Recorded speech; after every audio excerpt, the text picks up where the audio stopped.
anytime, anywhere. Well, let's see about that. How in the world did I get here? How long am I going to stay? So much has changed all around me, so different from yesterday. I thought life has a season, and every season has its place. And since I don't know all the reasons, there's a part who I've learned to embrace. Blue where you're planted, wherever that may be, and the sun will always find you eventually. So open your petals and spread a little seed, and bloom where you're planted, and you'll see how we're always growing. And this is the end of the road, for now.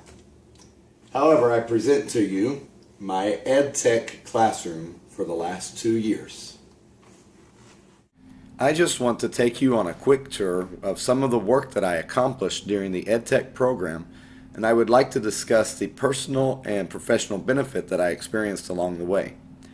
The following examples do not overshadow other projects or course content. They simply show a few work samples that were particularly memorable for me. Number 1, 2 web pages. Overall, I was very impressed with how the 502 course helped me learn, in a relatively short amount of time, how to create web content. What was even more meaningful was the opportunity to personalize the web content so that it could be used for my own instructional purposes. My first web page sample is WebQuest 1980s.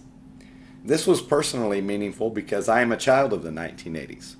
While researching the content and the topic, I had a chance to walk down memory lane.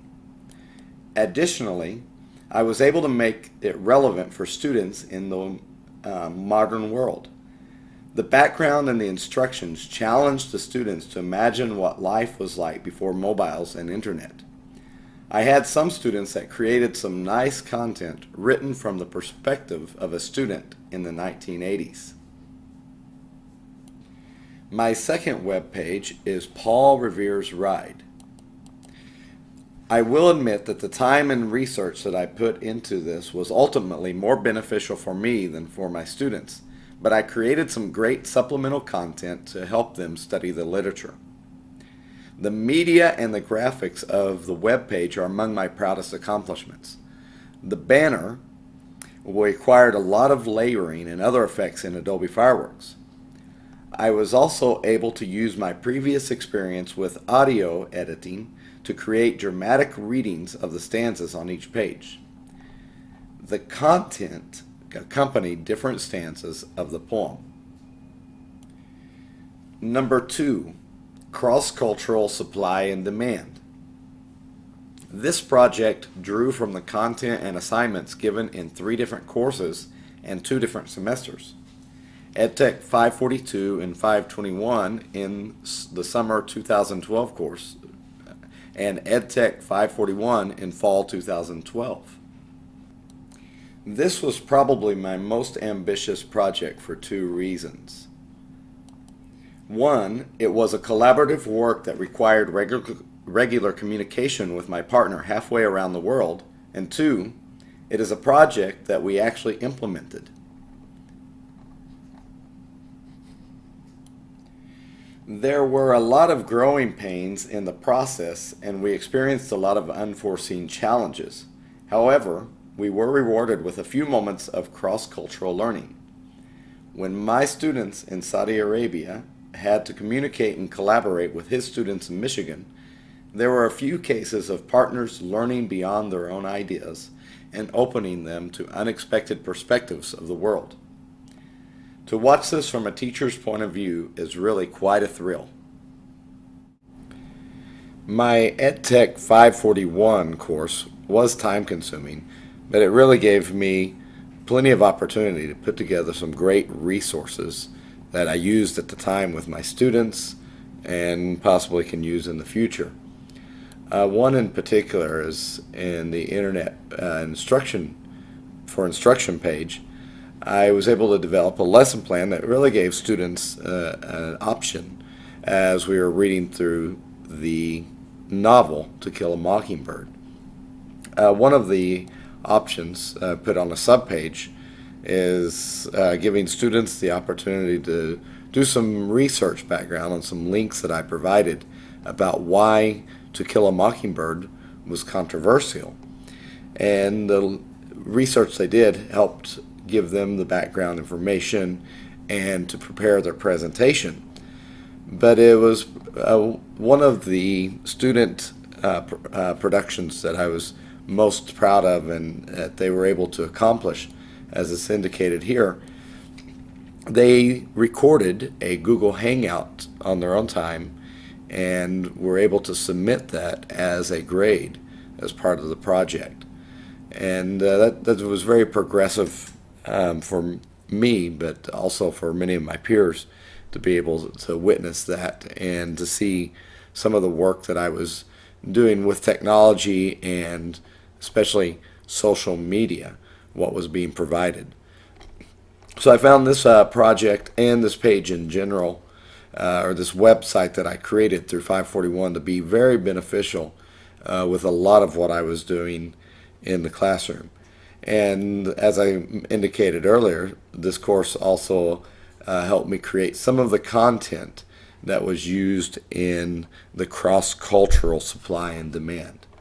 So I found this course to be quite beneficial overall. And then there was EdTech 502 and the evaluation report. This course had plenty of challenges and the content was often very ambiguous to me. However, the course project required me to do a real evaluation.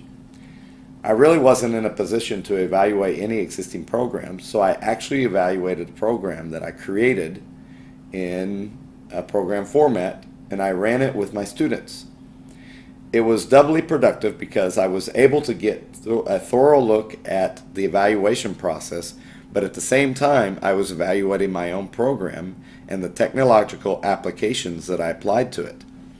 The process of the program is unique enough that my former colleague and I have sought publication in an educational journal, and I presented that data from the evaluation report to help show the effectiveness of the program. Next, I want to present to you an online course I developed called La Escritura para los Estudiantes de Cuatro. One of my most challenging projects was the online course that I developed in EdTech 512. There were many factors affecting how the course came together. During the course, I was moving from one country to another with several travels in between. I also designed the course around my future instruction, which was a grade level that I had not taught before. I was not familiar with current resources used by the district. I also was designing the course to be delivered in Spanish, but I eventually had to compose most of it in English to accommodate the professor and peers. Nonetheless, this project really brings together my greatest strengths as a teacher, utilizing the Spanish language in instruction and developing content for online delivery. When I think of future teaching opportunities, I envision using these skills above all others. Finally, why was I successful in the EdTech program? I have pondered this question a few times, and I believe I can reflect with certainty on the following factors. In my rationale, I make reference to the term called transformative learning, which basically describes a phenomenon that happened to me when I was obliged to interact with learning content, technology tools, and an online learning community. I grew quickly in confidence as a learner. I found that I was more capable than I had originally imagined. Additionally, I felt that I thrived in the type of learning environment that is created in the EdTech program.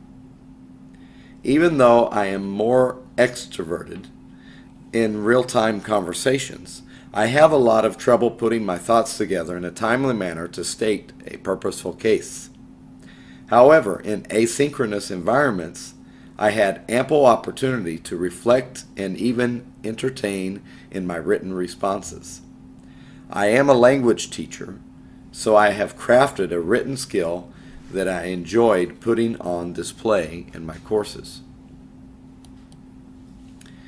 In conclusion, I would like to thank my EdTech professors for providing me with challenging assignments and plenty of new learning opportunities.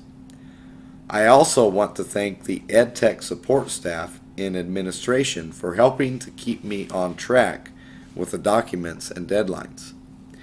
Lastly, I want to thank my course mates, who probably more than anything helped me with learning perspectives. It has been a great run, and I look forward to where the accomplishment takes me next.